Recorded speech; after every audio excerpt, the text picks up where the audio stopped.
Welcome to Aging on the Suncoast. I'm your host, Jason Martino. Hurricane season started June 1st and lasts through November 30th. While we prepare for all potential hazards, it's extremely important that we spend some time preparing for both our county's biggest threat, a hurricane. In 2017, both Pinellas and Pasco dodged the massive Hurricane Irma. A shift to our east allowed our area to only experience tropical force winds and rain. Then in 2018, Florida was struck by the incredible force of Hurricane Michael. This hurricane ravaged the Panhandle with recovery efforts still occurring today. Because of our local luck, we can never let complacency get in the way of planning. This is especially true for the senior population that resides in either Pasco or Pinellas counties. While many in our everyday community are vulnerable, seniors are far more vulnerable after disasters such as a hurricane. To assist our viewers take planning seriously, we've invited Kathy Perkins, the Director of Emergency Management with Pinellas County Emergency Management, and Laura Wilcoxon, the Assistant Director with the Pasco County Division of Emergency Management. Today, our guests will help shed light on important senior preparedness information. Kathy, welcome to Aging on the Suncoast. Thank you. So glad that you can make it. And Laura, welcome back to Aging on the Suncoast. Thank you for having me. So I said it a little bit in the monologue. I talked about Irma that came our way in such a big storm. It came right up the middle of the state. It did a little bit of a wobble, and then it potentially threatened Pinellas and Pasco County at one point, and then it went east of us, which is always the best side for us to be on the storm. And so we lucked out. We had power outages like we were talking about earlier. We had an immense amount of rain, but the damage that we experienced was far less than what it could have been. And then in 2018, we got lucky once again, and we had Michael. Michael went up to Bay County, up in the Panhandle, and just ripped that place apart. And so we learned a lot of lessons. I know you two, as seasoned people in emergency management, are using some of those lessons so you can apply it locally. But one of the things that we took away from that is because we haven't had a direct hit since like the 1920s or something like that, thank God for the Indian mounds that are helping us per se, is that we deal with a lot of folks that are complacent. And we also have a pretty big population of seniors and all ages really that are transient, that come to our area for a long, long time. So a lot of what we're going to talk about today is going to be planning and where people can take that seriously and where they can get started. So Kathy, I'm going to start with you. Where does a senior really begin to think about preparedness? So there's three things that we really recommend everybody do. The first thing they need to know is they need to know their risk. So are they in an evacuation zone? Are they in a flood zone? Are they in a mobile home and they might have to evacuate? The second thing that we tell everybody is they need to make a plan. So once you know what your risk is, you need to determine, can you shelter in place or do you need to evacuate? And then the third thing is you need to stay informed. So how do you get information about a storm that is coming? And then as a storm is evolving, what are the steps that you need to be taking? I like those three. There's the hot three on there. Evacuation zones, and there's evacuation levels. We have heard that terminology as well. Laura, what is an evacuation zone? An evacuation zone is based off of potential storm surge that could come in or flooding hazard. It also takes into wind consideration. For Pasco County, we put our mobile homes are in an evacuation zone A due to the wind potential of damage. The other zones that you see on our evacuation zone map are all about what kind of storm surge we could see or how far the Gulf of Mexico can actually be pushed in to the county. So it's very important that you know what your risk is, as Kathy was saying, is the first part is, do you live in an evacuation zone or do you live in a home or a structure that might be historic or built 50 years earlier, or in a mobile home that could be at risk for having substantial damage from wind. Yeah, and Kathy, does Pinellas County see the same definition of evacuation zone as Pasco County does? Absolutely. So we're going to run from the water and we're going to hide from the wind. Everybody's going to feel the impacts of the winds. For mobile home and electric dependent, that means we need to get you out of harm's way regardless of how big the storm is. But that storm surge is the #1 killer, so we want to make sure that we're evacuating those people out of harm's way. You're so right. So let's talk about how one finds out what evacuation zone that they're in. Kathy, you want to roll with that? So there's lots of different ways that people can find out this information. They can look it up online. They can go to Pinellas County Know Your Zone, and I'm sure Pasco County has a similar lookup feature. We can also have our hurricane guide, and we have a Ready Pinellas app where you can actually put in your address and look it up, and I believe Pasco County has a similar. Pasco County is very similar. We have the My Pasco app. If we had residents that already had the My Pasco app, it's been updated. So they need to delete that original app and upload the new one. And that's going to be an area that they can also register for the Alert Pasco, which is where they can get messages sent directly to their phone using that app. Cool. Yeah. And Through the Ready Pinellas, you can sign up for Alert Pinellas, and we also have hard copy guides that people can get from government offices and libraries. Pasco County, we've just produced a brand new guide talking about knowing what your hazards are. This is a new comprehensive guide, so we go through all the different types of hazards that Pasco County has, and then we go into what to do before, during, and after a storm on how you can recover. Yeah, your guides are really good for both Pasco and Pinellas County. We're going to talk about them a little bit more in depth on the second half of the show, and then definitely the 21st century technology that you all have to kind of help people stay informed, and then also understand where their risk is at. And I just lost my train of thought. Going back to evacuation levels, we have good technology, 21st century technology. We also have guides where you can pull it up. But we have a good amount of seniors out there that sometimes may not be computer proficient, or they may not be able to take a look at the map and kind of pinpoint where their house is on there. Do you all still offer, I'll call it old school technology, where they can actually call and talk to a live person and maybe give them your address? Yeah, call our main office and we'll be happy to look your address up for you and tell you whether or not you're in an evacuation zone. You could call emergency management or the county customer service information, and they can look it up for you as well. Okay, cool. As an employee with the Area Agency on Aging, much of our mission is making sure that we provide programs and services to seniors so they can remain at home as long as possible. That doesn't mean that we disparage against the use of a skilled nursing facility or assisted living facility. We know that there's a need there. So we know that we have a ton of older adults that live within the community and they're able to remain independent. And then we have a ton of older adults that live in skilled and assisted living facilities. Much like you, and I'm going to go back to that word that you used before with the being informed and all that, much of those folks that are living in assisted living facilities and skilled nursing facilities, they have it's hard for them to become informed.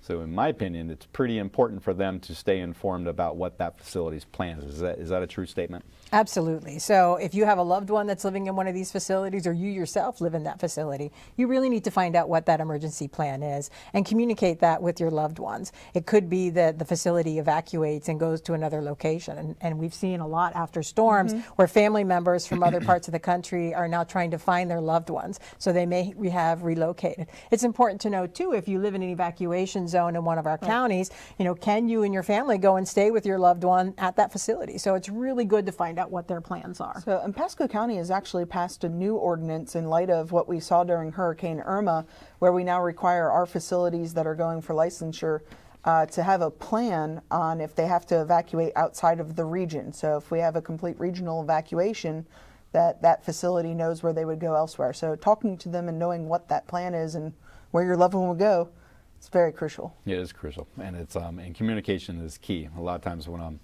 I'm speaking to large groups of seniors that live in congregate facilities, and I talk about that communication, I beat the same drum that you do.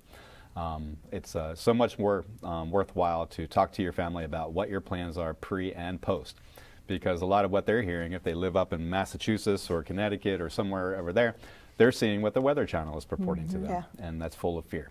And so they just don't know. So that communication is essential. So I'm going to put myself as an example. I'm a 77-year-old gentleman. I'm living alone. My house, which is a block house, happens to be in a non-evacuation zone. What are some of the things that I should be thinking about when it comes to preparedness? Laura?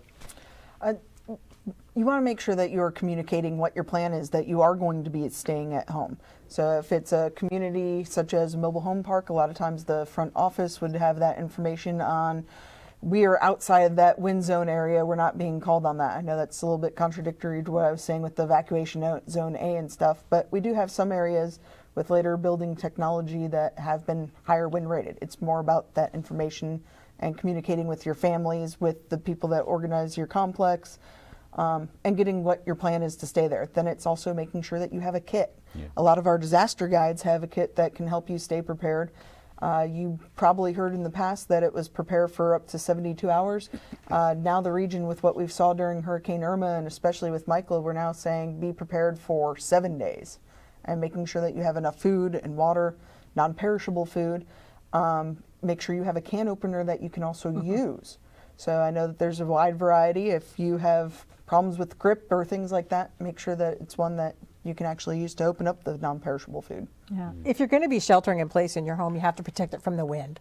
So you want to make sure that you have protection on all of your openings, your doors and your windows, whether it's plywood or approved shutters or Rolladin shutters or whatever you can have to help protect your home. Identify a safe room within your home. So heaven forbid, if the storm really starts to get bad and your home does start to receive damages, you have a place to go within your home. Yeah, and if you have that means and you have that the know-how to do that mitigation to your home, definitely take a look at that. Yeah. Some of that costs money, and a lot of our folks that are living here, they don't have a robust banking account. But there's a lot of little things that they can do to kind of fortify their home. Do you also think it may be a best practice for myself living alone and being advanced in age that if I have friends or family in a non-evac that I may want to stay with them? Absolutely. We've started to change the terminology. You know, Florida used to be looked at as a peninsula and everybody had to evacuate north and get out of the state. With what we've been seeing through these other storms, it's now evacuate maybe 10 miles and you don't have to go as far. Just what we said, run from the water, hide from the wind. Yeah. And if you're in a non-evac, you could even invite other people to your house to stay with you. You could be a host home. Yep. So there's lots of opportunities for us to help ensure that our neighbors and friends are safe. Such a neat philosophy having the host home, you know, either strangers taking in some other strangers and then just protecting them, and or if they're a friend and being that host home in that as well. Now fast forward a little bit, I'm a 77-year-old man, I'm living by myself. My house is in a level A. So obviously that's something that because I planned, that's something that I need to be worried about on there. What types of things do I need to be thinking about if I live in that evacuation zone? So do you have friends or family that live in a non-evacuation zone that you can go to? You're still going to want to have a go kit. You want to have some supplies with you. And if you have a pet, you want to make sure you've got that. If you have medications, you want to make sure that you've got enough medications for while you evacuate. And you want to make sure that, again, you secure your home as much as possible so that way, hopefully, you can come back after the storm when conditions are safe. Yep. And if I don't feel safe, and I feel that I want to go somewhere I don't have friends or family in there, there's general population shelters that may be advantageous for me. Is that correct? Absolutely. Yes. And we also offer free transportation. So if you need transportation assistance, we can do that through PSTA. I'm sure Pasco County offers the same thing. So if we're calling for an evacuation, our transportation systems will be free to get you to a safe shelter. That's pretty awesome. You guys are really putting a lot of resources out there to help people out on that. People have to take advantage of this stuff, right? Yes. So different than a general population shelter, which I think the news provides a lot of good information on. We have what we call a special needs shelter. Kathy, would you tell us a little bit about what a special needs shelter is? So special needs shelters are designed to help people that perhaps need assistance with activities of daily living or need assistance with higher level of care. They're supported by the Department of Health. We also have backup generation in them, so that way if we have people that are oxygen concentrators, we can support that during the storm. But it's very important that these people register in advance, especially if they need transportation assistance, so that way we can make sure we can have the resources and coordinate everything in advance of the storm. Yeah, as Kathy was saying, you know, registering is a very good tool for the county to help us plan to be able to take care of your needs. But it's very important for our citizens to understand that just because you have done a registration, it does not mean that it's a reservation. There is not a specific spot for you at any specified shelter. It is more just a planning tool for the county to ensure that we can care for you and help you out in an emergency. Yeah, you're absolutely right. And I think it's important to reflect on what occurred during Irma as well. I mean, I work closely with both of your agencies, and the registration process happening at the 11th hour is not a help to anybody. Yeah. So taking the lead and looking at it earlier, and especially if you're a senior and you're vulnerable, you go through a lot of significant changes. And that may also affect the triage process for what's going to be the most appropriate place to put you out to, right? Yeah. People need to look at, if they're getting assistance on a daily basis, they really need to think about that during a hurricane or during a storm. Those services will most likely be interrupted. So even if you're getting Meals on Wheels or you have home health care coming into your home, talk with those providers, find out how they're going to be able to provide services to you before, during, and after the storm. So that way you can be prepared. And if you can't be supported at home, you know, perhaps you need to look at going to friends or family or going to a shelter. Yeah. Thank you so much. That first half seemed to fly right by, and we're going to come back and we're going to finish off special needs. We're going to talk about pets a little bit, and we're going to take a little bit deeper dive into more preparedness ideas. Please stay with us while we take a short break. As usual, don't forget to have a pen or pencil ready. During the break and at the end of our show, we'll be highlighting important information covering both Pasco and Pinellas County's disaster preparation resources. When we come back, we'll explore more senior preparedness ideas.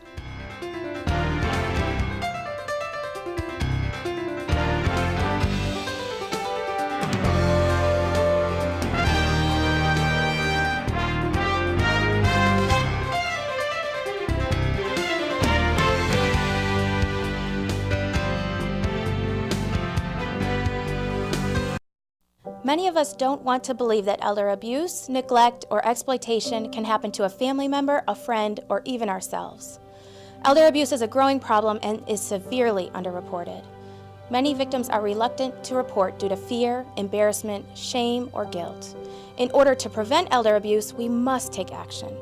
Don't be afraid to talk about the issue and report it to the Florida Abuse Hotline at 1-800-962-2873. Together, we can make a difference. Welcome back to Aging on the Suncoast. During the first half of the show, Kathy Perkins and Laura Wilcoxon helped us understand senior disaster preparation and sheltering options. So let's continue this conversation and talk about other ways we can prepare. Kathy, welcome back to the second half of our show. Thank you. And Laura, welcome back to the second half you. too. Where we left off on the first half of the show, we were wrapping up what a special needs shelter is. We were promoting the importance of registering as early as possible. And then we also talked about the types of kits that one would either have when they're staying home and or if they're getting ready to go to a shelter, whether it be a general population one and or a special needs shelter. We have a wealth of people within Pinellas and Pasco counties that are still living within the community. Some of the things that they need to remain independent in the community is different things like you brought up, Kathy, maybe a home-delivered meal to keep them independent. And a lot of times we have folks that are receiving home health care, some help around the home with some of the daily cleaning, help with their activities of daily living, like you said, and sometimes some personal care. And so I'm going to go back to our talk about the assisted living facility and the skilled nursing facility and understanding those types of institutions' plans. Is that still important to understand what your home health care provider has planned? Absolutely. It's all about communicating now while it's blue skies out and finding out what they plan to do. Maybe they have to stop their service while the hurricane is right here, or maybe they have to evacuate their employees and you have to come up with alternate arrangements. So having those conversations up front to where you can make the plans prior to having to need them would definitely help you out. And if they do plan on evacuating, talk to your doctor. They might have some other resources that can help you during that kind of time of need. All right. Yeah. And we would highly encourage the home health care aides to come with the clients, help them out during the storm. Yeah, I was going to ask you if you thought that would be a benefit, that if obviously they have to have some sort of continuity of care because the folks in the shelter can't do it all of the time. So that would be a question that I might have, or if I was curious about my mom's services, finding out when and how some of the home health aides would be able to continue to provide that care. Medications. Medications are pretty big. I read a statistic not too long ago that I believe that the average older adult takes anywhere between 5 and 6 different types of medications on a daily basis. So in my opinion, it's pretty critical to have that during that. Yes. Let's talk about what you know about medications and what seniors. Definitely something you want to bring with you to the shelter, especially our special needs shelter. We will not be able to have medication for everybody, so having that plan in place is important. You could talk to your pharmacy, start off, get a list of what you're taking. There's laws in place right now that if we are having evacuation, that you can get extra prescriptions filled, even if it's not your time to have them filled. Talking to your doctor to find out if the power's out and you have medication that need to be refrigerated. Is there something else that you would be able to take during that kind of time? So it's, again, that pre-planning and making sure you have quantities on hand. Some medications can get filled for like the 90-day prescription, and that way you have a little bit to get you through the hurricane season, but you need to make sure that you're filling in front of it to have that supply on hand. Yeah, and I'm glad we're talking about that. And you raise a good point about the differences between taking a pill or a tablet or a capsule versus having refrigerated types of information. So regardless if they're staying at home or they're going to a general population shelter or a special needs shelter, they have to factor all that into it, correct? Correct. Absolutely. The emergency prescription refill rule. there's, if I remember, is like 3 to 4 different tenets of when that actually kicks in. Does anyone remember what those are? I believe those are the governor's state declaration of emergency. Right. So that way we can make sure that anybody across the state, depending on where the storm goes, can get those refills done. Yeah, and it's as simple as them going to their pharmacist. They already have a list of what's there. Right. The pharmacist obviously should have that as well. And it suspends the payment for an insurance company until the smoke clears, right? Correct. Yeah, so they're going to need that. We hope they utilize that. And if you're watching the show, talk to your pharmacist now about how that works so you can have a good understanding of what to do. Special needs shelters, we covered that in great detail. And one of the things that we didn't cover during that time is a lot of times our folks, general pop or even special needs, they have pets. And pets are like their children. We've heard some pretty disastrous situations of some of the older folks that live up in Bay County that they chose not to leave because there wasn't an accommodation that they thought for their pet. How do we approach pet preparedness in Pasco and Pinellas County? Same way that you'd be preparing your family. Prepare for your pets. Make sure you have food and water for them, their vaccination records. Have a photo of your pet so that way you can always show everybody that this is my pet. Our special needs shelters are also pet friendly for Pasco. Yeah, and our special needs shelters, you can bring your pet and then we'll have it transported to our animal services so that way they can take care of the pet during the storm. Yeah, and that seems to be pretty important. I don't think that some of these folks that live within the community, and let's say they have to go to a shelter, they want somebody else, any Tom, Dick, and Harry just walking their pet and doing that. They'd rather be part of that care. Yep. So having that animal pretty close by is would be helpful, right? Right. Yeah. And is there a registration process? Do they need to think about that in addition to putting together a pet kit? Our special needs registry has a place that you can check that you have a pet. But as far as going to the pet friendly, no, we don't. Pasco does not have the registration for a pet. Okay. You just need to be able to bring your pet's vaccination records with you to the shelter, as well as a way to keep your pet, whether it's a leash or a crate or other method of confinement. Yeah. Okay, so but somebody can help them understand some of those little Absolutely. things, right? Yep. And Pinellas is the same. So if you have special needs, you can just indicate on the form that you have a pet. So that way we can make arrangements with animal services to help take care of it. And for the for the animal friendly shelters, they can just show up. There's actually a registration form they can download in advance just to help them processing once they get to the door. That's awesome. You guys are really making it easy for people to start thinking through some things. You put out some good information on your websites. I use it all the time. I'm constantly sending the links out to people so they can go there and they can see the plethora of information you offer. And then you all have, you've touched base on the hurricane guides that you have developed and you put out into that community. We had a little talk during the break of where they were, and you guys said, where do you keep your hurricane guides? Government offices and libraries. A lot of our jurisdiction municipalities that we work with also have them available as well. Okay, so if I were to walk in Pinellas County Human Services, I can probably ask for one, or I can probably notice on the table to find you'll one. See them in the front lobby of many of our county buildings. Okay, awesome. Same with Pasco. We have them at all of our libraries and our main government buildings. Yeah. Let's rattle through a little bit more about what's in that guide. And I know that Pasco has their own proprietary one. Pinellas has that. It's obviously going to be pertinent to the individual counties, and our counties are so different in many ways, but also pretty similar.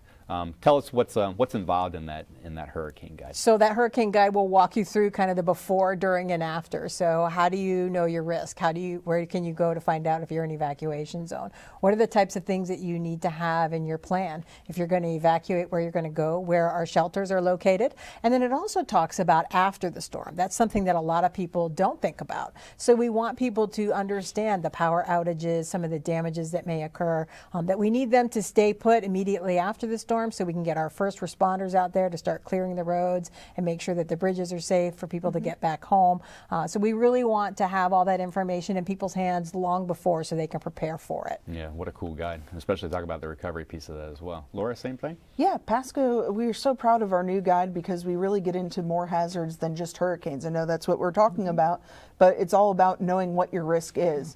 A lot of thought went into making it as user-friendly as possible. So when we talk about evacuation zones, the guide was designed where your evacuation zone map is right in the middle, and that's where it's bound. So when you first flip it open, if you get right to the middle, then you can find out where your zone is. And then we also talk about what to do before, during, and after an evacuation.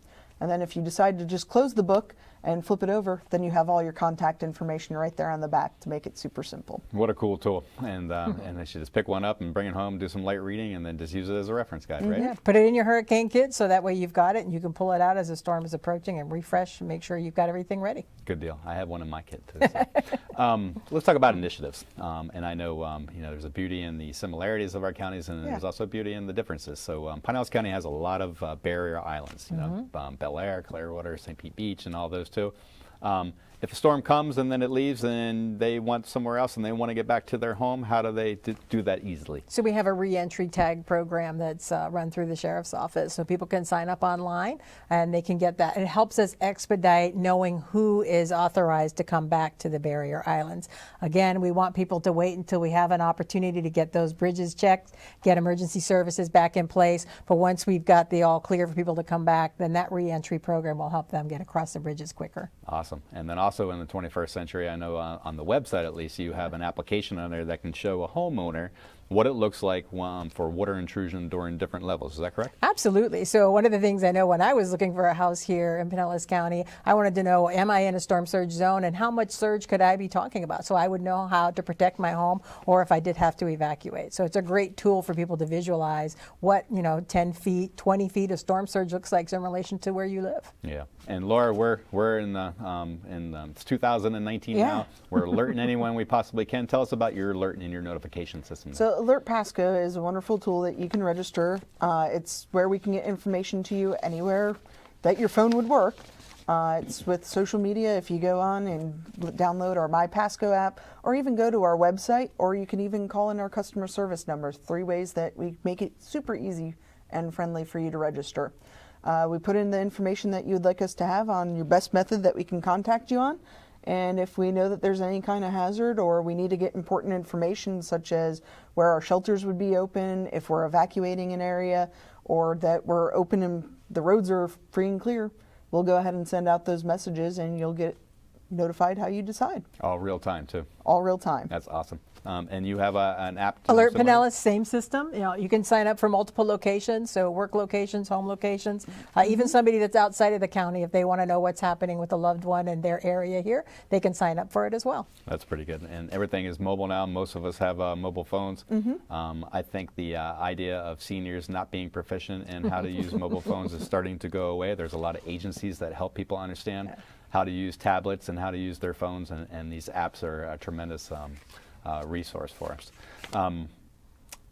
Any last thoughts on preparedness in the time that we're here? We have about 10 seconds or so. Don't be overwhelmed. Take it step by step. If you can't put together a full kit at the beginning of the season, every time you see a special or a sale at the store, pick up a few supplies. Make sure you've got those non-perishables, those waters. If you need assistance, reach out to our office and we'll be happy to give guidance. Yeah, and approach it with reason. I think that's what we're doing. Kathy, thanks so much for coming on our show and offering all the good information that you did. Laura, welcome back to our show, and thanks for coming to see us again and talking about all the cool things that Pasco. My pleasure. Thank you, Jason. No problem. We hope you learned a great deal from this month's broadcast. We also hope this episode helped you take this hurricane season as serious as you should. At the end of the show, we'll show you some neat resources available to you, so get your pencil ready. We'll see you next month, and until then, please stay safe and utilize all the resources these two emergency management offices have offered you.